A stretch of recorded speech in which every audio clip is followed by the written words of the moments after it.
আমি একজন ভারতীয় এবং বাঙালি হিন্দু হিসাবে তীব্র প্রতিবাদ করছি বাংলাদেশের এই ঘটনাকে। আমরা নিজেরাও তো ভাবছি যে পশ্চিমবঙ্গে থাকাটা আমাদের পক্ষে কতটা সেফ। যা করছে বাংলাদেশের উগ্রপন্থীরা, তাদের চরম শাস্তি হওয়া উচিত। আমার বিশ্বাস আছে সেন্ট্রালের উপর, রাজ্য সরকারের উপর অতটা ভরসা নেই। সেন্ট্রাল কিন্তু যদি চেষ্টা করে ইচ অ্যান্ড এভরি লোককে ধরতে পারে। বাংলাদেশের মানুষ না খেতে পেয়ে মারা যাবে। উর্দু আবশ্যিক হতে পারে না বাংলায়। বাংলা ভাষা হচ্ছে আসল। বাংলাদেশের বেশ কিছু পুরোহিতকেও খুন করা হয়েছে। আমি একজন ভারতীয় এবং বাঙালি হিন্দু হিসাবে তীব্র প্রতিবাদ করছি বাংলাদেশের এই ঘটনাকে। আমি মনে করি ভারত সরকারকে ইমিডিয়েটলি হস্তক্ষেপ করা উচিত, যাতে এই ধরনের নারকীয় ঘটনা, সংখ্যালঘু নির্যাতন আর না হয়। কারণ আমার মনে হয় অলরেডি বাংলাদেশের ভিসা ভারতে ব্যান্ড আছে এবং বেশ কিছু দেশ বাংলাদেশকে কিন্তু ভিসা দিচ্ছে না। এবং বাংলাদেশকে বুঝতে হবে 95% বাংলাদেশের বর্ডার হচ্ছে ইন্ডিয়ার সাথে। বাকি যে 5% ছিল মায়ানমারের সাথে, সেখানেও আরাকান আর্মির সাথে একটা গন্ডগোল চলছে। এবার বাংলাদেশকে বুঝতে হবে একটাই, সুসম্পর্ক বজায় রাখতে হবে ভারতের সাথে, যদি আর্থিক দিক থেকে ভালো থাকতে হয়।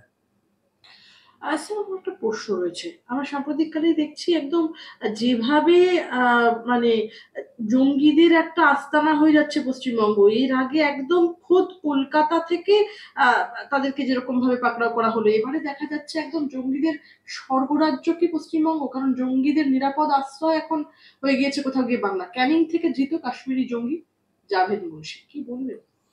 দেখুন, যদি বাংলাদেশের ডেমোগ্রাফি এবং তাদের কথাবার্তা আর আমাদের সীমান্তবর্তী অঞ্চলের লোকেদের কথাবার্তা দেখেন, এত মিলমিশ, এটা সম্ভব নয় সাধারণ বর্ডার সিকিউরিটি ফোর্সের।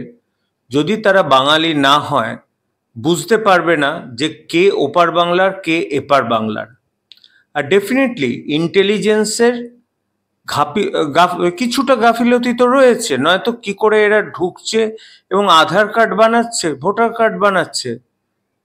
কিন্তু আমার সবচেয়ে যেটা ভয় লাগে একটাই, যে আমরা তো তীব্র প্রতিবাদ করছি, এরা ভেতরে ঢুকে নিঃসন্দেহে কিছু হিংসামূলক কাজ করবে, কিন্তু ভারতীয় মুসলিমরা যেন তাদের জায়গায় ঠিক থাকেন। ভারতীয় হিন্দু মুসলিমদের মধ্যে যে সাম্প্রদায়িক সম্প্রীতি যেন কখনো অবনতি না হয়। ভারত যেন এই সাম্প্রদায়িক প্ররোচনার একটা পার্ট না হয়ে যায়। একদমই। স্যার, আপনি যেরকমটা বলছেন যে তীব্র নিন্দা অবশ্যই আপনি করছেন। কিন্তু আমরা দেখতে পাচ্ছি একদম আ কেরল থেকে ধৃত জঙ্গির নাম রয়েছে বাংলার ভোটার তালিকায়। কিভাবে সম্ভব হচ্ছে? এই তো বললাম, ভূতের মধ্যে মানে আমার মনে হয় শস্যের মধ্যে ভূত রয়েছে। যেখানে বেস লাইনে যেখানে আটকানো দরকার, সেখানে করা হচ্ছে না। এটা তো ভোটার কার্ড, আধার কার্ড, এগুলো নিশ্চয়ই গ্রামের পঞ্চায়েত প্রধান ছাড়া কে জানবে? এবং সেই পঞ্চায়েত প্রধান তো আমাদের এপার বাংলারই লোক, তাদের হেল্প ছাড়া তো হয় না। সুতরাং এটা তো পরিষ্কার। একদমই। স্যার, আমরা দেখতে পাচ্ছি ভারতে আনসারুল্লাহ বাংলার ৮ জঙ্গি একদম শিলিগুড়ির চিকেন স্নেকেই ছিল আল কায়দার শাখা সংগঠনের টার্গেট। বাংলা, আসাম, কেরল থেকে ৮ জন জঙ্গি গ্রেফতারে রীতিমতো সন্দেহ পুলিশের। জঙ্গি সংগঠন আল কায়দার শাখা সংগঠন বাংলাদেশের আনসারুল্লাহ বাংলা ভারতের জন্য কতটা ভয়ানক? অবশ্যই ভয়ঙ্কর। আমরা নিজেরাও তো ভাবছি যে পশ্চিমবঙ্গে থাকাটা আমাদের পক্ষে কতটা সেফ। ইনফ্যাক্ট যেভাবে বাংলাদেশের বেশ কিছু উগ্রপন্থী অবাধে আমাদের দেশে ঢুকে পড়ছে এবং বাংলাকে সেফ একটা জায়গা বলে মনে করছে, সেটা তো চলতে দেওয়া চলে না। তাহলে ভবিষ্যতে তো পশ্চিমবঙ্গই সবচেয়ে বেশি সাফার করবে। এখানে সতর্ক থাকা উচিত যাদের বিএসএফ এ নিয়োগ করা হয়েছে, সতর্ক থাকা উচিত রাজ্যের পুলিশকে, রাজ্যের ইন্টেলিজেন্স এবং কেন্দ্রের ইন্টেলিজেন্স অবশ্যই গ্রামে যদি সন্দেহভাজন কাউকে দেখেন যে ওপার বাংলা থেকে এসেছে, সে যতই ভালো হোক না কেন অবশ্যই খবর দেবেন।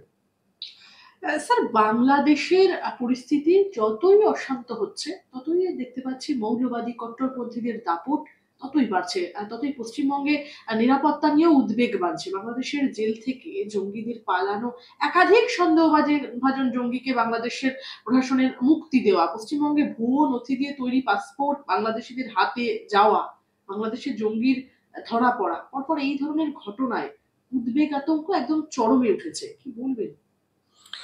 দেখুন, আমার মনে হয় যে দেশের শিক্ষা যত কম, যে দেশ যত দরিদ্র, তাদের ধর্মের আফিং কিন্তু খুব ভালো করে খাওয়ানো যায়।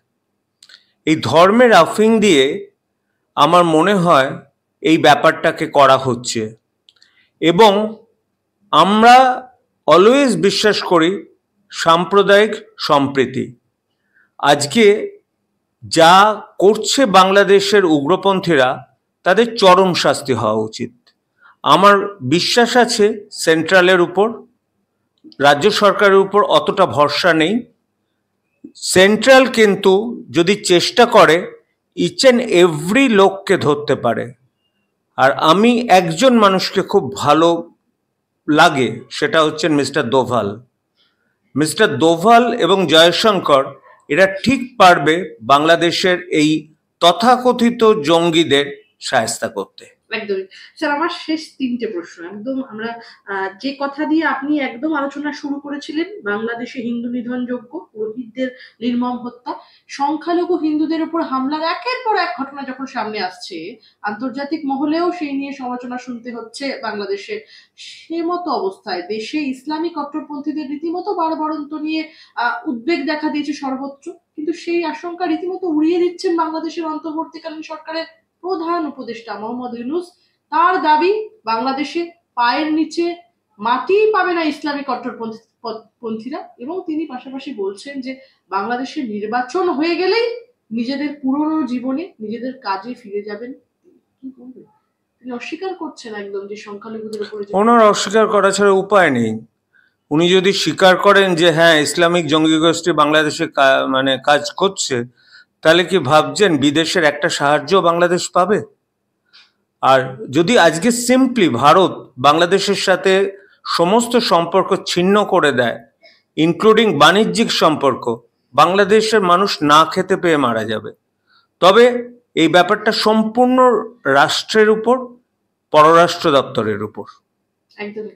স্যার, শেখ হাসিনা প্রধানমন্ত্রী থাকাকালীন বাংলাদেশে অপরাধে অভিযুক্ত অনেককে গ্রেফতার না করে গুম করে দেওয়া হতো। ক্ষমতায় আসার পর এই অভিযোগ তুলেছেন মোহাম্মদ ইউনূসের অন্তর্বর্তী সরকার। এবার তাদের তদন্ত কমিশন সেই সমস্ত গুমের ঘটনার প্রতিবেশী ভারতের যোগ রয়েছে বলে অভিযোগ তুলছেন তারা। এখন তো এটা হবেই, তার কারণ তো বর্তমান ইতিহাস তারাই লেখে জয়ী পক্ষ, সুতরাং ভবিষ্যতই বলতে পারবে এর পেছনে কি রহস্য রয়েছে। একদমই। আচ্ছা, বাংলাদেশ নিয়ে আমার আরেকটা ছোট্ট প্রশ্ন রয়েছে যে চট্টগ্রাম দখলের ভয়ে কি তবে তাড়াতাড়ি পাকিস্তানে মোহাম্মদ ইউনূস পরামর্শ করলেন শাহবাজ শরীফের সঙ্গে, কি বলবেন? এই যে পাকিস্তানও একটা মৃতপ্রায় দেশ অর্থনীতির দিক থেকে। এখন সম্পূর্ণ কন্ট্রোল করে বাজার হচ্ছে অর্থনীতি। ভারতের মিলিটারি পাওয়ার 4th লার্জেস্ট, আর টোটাল এর দিক থেকে ভারত কিন্তু 5th largest economy in the world. সুতরাং এই মুহূর্তে পাকিস্তানের যা অবস্থা, যা দেনা রয়েছে পাকিস্তানের, পাকিস্তান ইন্ডিয়ার সাথে লড়তে যাবে না। কিন্তু এটা একটা বাজে ব্যাপার। ওয়েস্টার্ন ফ্রন্টেও আমাদের যেরকম সতর্ক থাকতে হবে, ইস্টার্ন ফ্রন্টেও আমাদের সেরকম সতর্ক থাকতে হবে। প্রত্যেককে একটা জিনিস ভারতের মধ্যে বোঝাতে হবে যে ভারত একটা সেকুলার কান্ট্রি।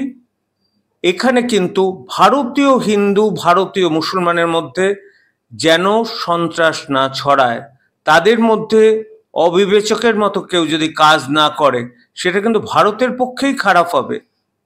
সুতরাং ভারত ইউনাইটেড, সেটা সবাইকে দেখাতে হবে। একদমই।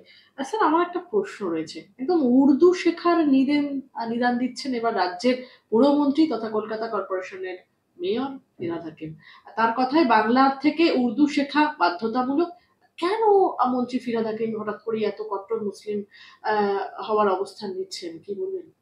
যদি এটা সত্যি উনি বলে থাকেন, ভুল বলেছেন।